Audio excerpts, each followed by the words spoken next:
ഈ CPM-ന്റെ സൈബർ ഇടങ്ങളിൽ വരുന്ന ഏറ്റവും പുതിയ പ്രതികരണങ്ങളുടെ ഒരു ചെറിയ ഒരു വിശകലനമാണ് അടുക്കത്തെ ശ്യാം നൽകിയത് എന്ന് കരുതുന്നു. ഇവിടെ TG മോഹൻദാസിനെയും അർജുൻ ആയങ്കിയെയും ഒരേ ത്രാസിൽ വെച്ച് തൂക്കുകയാണ്. എന്തൊരു വിരോധാഭാസമാണ്. ആരാണ് അർജുൻ ആയങ്കി? TG മോഹൻദാസ് ആരാണ്? എന്താണ് വിഷയം?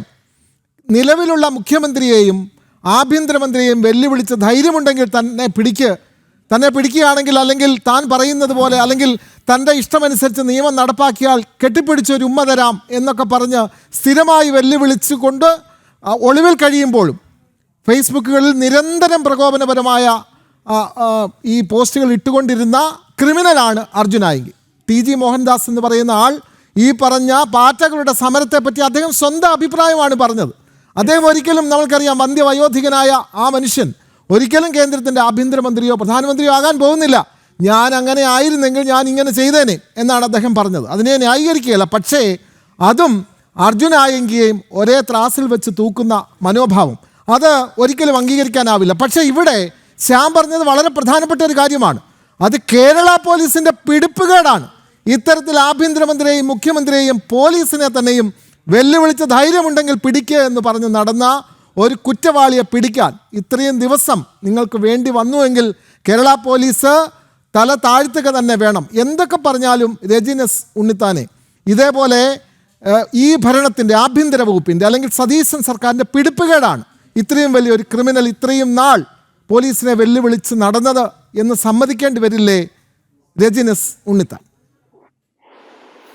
നോക്കൂ, എനിക്ക് മുമ്പ് സംസാരിച്ച പ്രതിപക്ഷത്തിന്റെ വക്താവ് അദ്ദേഹം എന്തൊക്കെയോ പുലമ്പുന്നുണ്ട്. എന്താണ് പറയുന്നത് എന്ന് എനിക്ക് മനസ്സിലാവുന്നതിൽ അദ്ദേഹം പറയുന്നത് കേരള പോലീസ് ഏതോ വലിയ പാതകം ചെയ്തു, അല്ലെങ്കിൽ ആരൊക്കെയോ അർജുൻ ആയങ്കിക്കെതിരെ അല്ലെങ്കിൽ അയാൾക്കെതിരെ അങ്ങനെ ഒരു ക്രിമിനലിനെതിരെ പോസ്റ്റ് ഇട്ടു. ആ പോസ്റ്റ് ഇട്ടവരുടെ പോസ്റ്റ് ഇട്ടവരുമായി ബന്ധപ്പെട്ടുള്ള കാര്യങ്ങളൊക്കെ അന്വേഷിക്കണം. അതായത് ആയങ്കിക്കെതിരെ പോസ്റ്റ് ഇട്ട ആൾക്കാർ ശരിയല്ല, അവർക്കെതിരെ ഉള്ള ആരോപണങ്ങളൊക്കെ ആയിട്ടാണ് CPM-ന്റെ സുഹൃത്ത് ഇവിടെ ആരോപണങ്ങൾ ആദ്യമായി പറഞ്ഞു വെക്കുന്നത്. എന്നിട്ട് തന്നെ അതേ നാക്കുകൊണ്ട് അദ്ദേഹം പറയാം, ഞങ്ങൾ ആയങ്കിയെ തള്ളിപ്പറഞ്ഞവരാണ്, ആയങ്കിക്കെതിരെ പ്രതിഷേധം നടത്തിയവരാണ്, ആയങ്കിക്കെതിരെ അങ്ങനെ ചെയ്തവരാണ് എന്ന് പറയുന്നത്. ആയങ്കിക്കെതിരെ അങ്ങനെ പോസ്റ്റ് ഇട്ടുന്ന ആളുകളെ ഇത്രത്തോളം ആക്ഷേപിക്കുന്ന രീതിയിലേക്ക് അദ്ദേഹം മാറിയിട്ടുണ്ടെങ്കിൽ അദ്ദേഹത്തിന് അല്ലെങ്കിൽ ആ പ്രസ്ഥാനത്തിന് ആയങ്കികമായിട്ടുള്ള പ്രതിബദ്ധത ഇപ്പോഴും കുറഞ്ഞിട്ടില്ല എന്ന് നമ്മൾ വിചാരിച്ചാൽ അത് തെറ്റു പറയാൻ സാധിക്കത്തില്ല. ആയങ്കി എന്ന് പറയുന്നത് വലിയ സംഭവമൊന്നുമല്ല. ഈ കേരള പോലീസിന്റെ ഓപ്പറേഷൻ ഗ്രിപ്പ് എന്ന് പറയുന്ന ഒരു പദ്ധതിയാണ്. ആ പദ്ധതിയുമായി ബന്ധപ്പെട്ട് ഇന്നലെ 55ഓളം ക്രിമിനലുകളെ കേരളത്തിൽ പോലീസ് പിടിച്ചു. അതായത് വടിവാള് കൊണ്ട് കേക്ക് മുറിക്കുന്നവരും ഈ സൈബർ ഇടങ്ങളിൽ വെച്ചുകൊണ്ട് ആൾക്കാരെ ഭീഷണിപ്പെടുത്തുന്നതും അതുപോലെ കൊടും ക്രിമിനലായ ആളുകളെയൊക്കെ പിടിക്കുന്നുണ്ട്.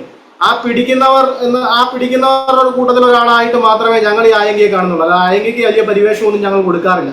പക്ഷേ ആയങ്കിയാണ് സുഹൃത്തെ പറഞ്ഞത്, ഈ പറയുന്ന ഞാൻ വളർന്നു വന്ന പാർട്ടി ഏതാണെന്ന് നിങ്ങൾ ചിന്തിച്ചു നോക്കണമെന്ന്. എന്തായാലും അയാൾ വളർന്നു വന്ന പാർട്ടിയും അയാളെ സംരക്ഷിച്ച പാർട്ടിയും ഈ പറയുന്ന കോൺഗ്രസ് പ്രസ്ഥാനമോ മറ്റു പ്രസ്ഥാനങ്ങളോ ഒന്നും അല്ലല്ലോ, നിങ്ങളുടെ പ്രസ്ഥാനം തന്നെ അല്ലേ. അത് ഈ പറയുന്ന കോൺഗ്രസോ അല്ലെങ്കിൽ ഈ പോസ്റ്റ് ഇടുന്നവരോ ഒന്നും പറഞ്ഞല്ല, അയാൾ തന്നെയാണ് പറഞ്ഞത് എന്ന് ആ സുഹൃത്ത് മനസ്സിലാക്കുന്നത് ഒന്നാമതായി നന്നായിരിക്കും. പിന്നെ അദ്ദേഹം പറയുന്നത് വേറെ എന്താ, പോലീസിന്റെ കഴിവുകേടാണ് എന്നൊക്കെയാണ് പറയുന്നത്. ഈ പറയുന്ന പോലീസുമായി ബന്ധപ്പെട്ട് പറയുകയാണെങ്കിൽ ഈ ആയങ്കിയെ പോലെയുള്ള ഒരാളെ പിടിക്കുവാൻ വേണ്ടി പോലീസ് അതുമായി ബന്ധപ്പെട്ട് മുന്നോട്ട് പോയി എന്നുള്ള കാര്യം സത്യമാണ്. പക്ഷെ ആയങ്കിക്ക് സംരക്ഷണം കൊടുത്തത് എവിടെയൊക്കെയാണ്, ആയങ്കിയെ പിടിച്ചത് എവിടെ നിന്നാണ്, അല്ലെങ്കിൽ ആയങ്കിയുമായി ബന്ധപ്പെട്ടുള്ള കാര്യങ്ങൾ ചെയ്തത് എങ്ങനെയാണ്? ഈ പറയുന്ന വൈഫൈ കോളിങ്ങും ഈ IP മാസ്കിങ്ങും ഒക്കെ ഈ പ്രവൃത്തി പരിചയം ഉണ്ടായത് ഏത് പാർട്ടിയിൽ നിന്നപ്പോഴാണ്? കഴിഞ്ഞ 10 വർഷക്കാലമായിട്ട് കേരളം ഭരിച്ച് മുന്നോട്ട് പോയ ഒരു ഗവൺമെന്റിന്റെ പിന്മുറക്കാരനായി നിന്നിട്ട് ഇവിടുത്തെ കൊടും ക്രിമിനലുകളെ, സ്വർണ്ണക്കടത്തുകാരെ അല്ലെങ്കിൽ മോഷണക്കാരെയൊക്കെ സംരക്ഷിച്ച് അവർക്ക് പൂണ്ടു വിളയാടുവാൻ ഒരവസരം കൊടുത്ത് അവരൊക്കെ ഞങ്ങളുടെ പാർട്ടിക്കാരാണെന്നും പറഞ്ഞുകൊണ്ട് തോളോട് തോൾ കൈയിട്ടുകൊണ്ട് നടന്നിട്ട് ഇപ്പൊ അവരെയൊക്കെ പിടിച്ചകത്തിടുമ്പോ അതൊക്കെ കേരള പോലീസിന്റെ കഴിവുകേടാണെന്ന് പറയുന്നത് വെല്ലുവിളിച്ച് നടന്ന ഒരു കഴിവുകേടല്ലേ രജിനസ് ഉണ്ണിത്താനെ?